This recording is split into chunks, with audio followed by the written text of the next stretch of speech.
Баршаңызға қайырлы күн, сүйікті менің оқырмандарым, каналыма қош келдіңіздер. Бүгін сіздермен өте дәмді бір жасағаннан керемет болып шығатын Наполеон тортының рецептімен бөлісетін боламын. Рецептіні анық нақты етіп асықпай отырып түсіндіремін, сондықтан да соңына дейін өткізбей қараңыздар.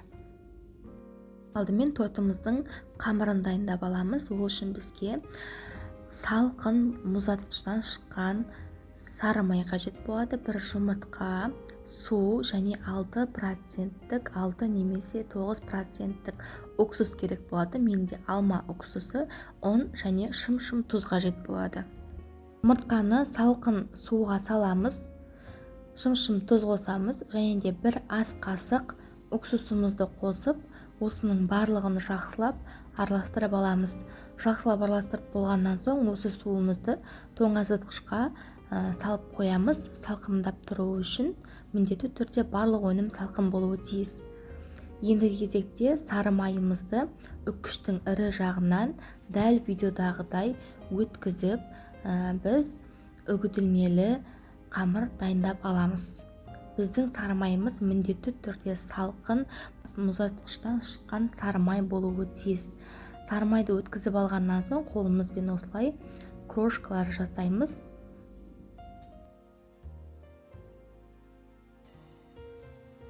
Қамыр дайындап алғаннан соң жаңағы дайындап алған салқын суымызды барлығын қосып, қолымызбен жақсылап жұмсақ қамыр илеп шығамыз.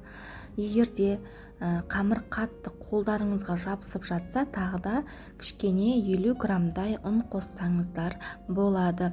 Енді әр ұнның тығыздығы әртүрлі болғандықтан қамырға қарайсыздар. Барлық заттың мөлшерін мен төменде видеоның астына описание бөліміне жазып қалдырамын.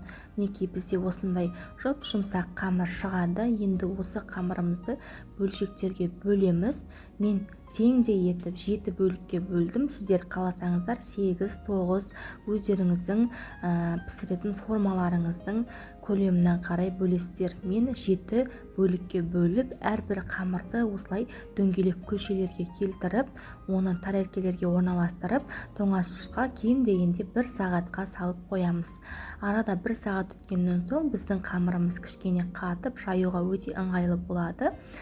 Қамырымызды ұн себе отырып, жұп-жұқа етіп, оқтаудың көмегімен жайып аламыз. Қамырды қаншалықты жұқа әдемі етіп жайсаңыздар, сіздердің торттарыңыз соншалықты қатпарлы, өте дәмді болып шығады. Сондықтан да қамырды барынша жұқалап, әдемілеп жайып аламыз. Жайып дайындап алған қамырымызды арнайы дөңгелек форманың көлемімен кесіп алсаңыздар болады. Мен секілді мен 26 диаметрлік форманың көлемімен кесіп дайындап алдым. Кесіп дайындап алған қамырымызды пергамент қағазда төселген противенге орналастырамыз да, бетін шанышқымен басып шығамыз. Алдын ала қызып тұрған 200 градус пеште 5-7 минут шамасында пісіреміз. Пісу уақыты сіздің пешіңізге байланысты. Қамырдың шетіндегі қиып алған қамырды да пісіріп аламыз. Оны торттың бетіне әсемдік ретінде пайдаланатын боламыз. Құрметті менің көрермендерім, каналыма тіркелмеген болсаңыз, міндетті түрде тіркеліп, жанындағы қоңырау белгісін басып қойыңыздар. Сол кезде сіз менен шыққан әрбір жаңа рецептіні жіберіп алмай, бірінші болып қарайтын боласыз. Барлық корждарымызды осылай алтын түске енгенше әдемілеп қызартып пісіріп аламыз. Корждарымызды толықтай суытамыз. Сол арада біз кремін дайындайтын боламыз. Ол үшін бөлме температурасындағы жұмсақ сары майды миксердің көмегімен жақсылап, алдымен сары майдың өзін кішкене ағарып, көпіргенше жақсылап миксерлеп алатын боламыз. Сары майды жақсылап миксерлеп алғаннан соң қоюлатылған сүтімізді құя отырып миксерлейміз. Сол кезде бізде өзінің формасын өте жақсы ұстайтын керемет жұмсақ крем шығады. Қоюлатылған сүтті, яғни сгущенканы бірден қоспаймыз. Осылай аз-аздан қоса отырып миксерлейміз. Мінекей бізде креміміз дайын болып қалды. өзінің формасын өте керемет ұстайтын жұп-жұмсақ дәмді сары майдан осылай крем жасасаңыздар болады. Егер бұл кремді ұнатпасаңыздар, қайнатпалы крем қолдансаңыздар да болады осы тортқа. Тортымызды жинауға кірісеміз. Осылай кольцоға салып жинайтын боламын. Кольцоның ішіне бір коржды салып, оның үстіне 1-2 ас қасық кремді салып, кремді барлық жеріне жеткізіп жағамыз да, екінші коржды, үшінші коржды дәл осылай қайталап, тортымызды жинап аламыз. Корждарды қою барысында кішкене салмақ салып, басып жинаңыздар. Сол кезде крем өте керемет сіңетін болады.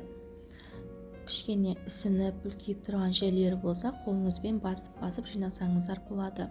Қазақша контенттің дамуына өз үлестеріңізді қосып, каналыма тіркеліп, лайк басып, комментарий жазып қоюды ұмытпаңыздар.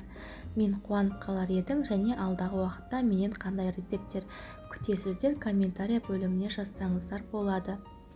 Мінекей мен ең соңғы коржды жинап, бетіне крем жағып жатырмын. Содан соң кремді жақсылап бетіне жағып болғаннан соң кольцоны шешіп алып, торттың жан-жағына да жақсылап крем жағып аламын.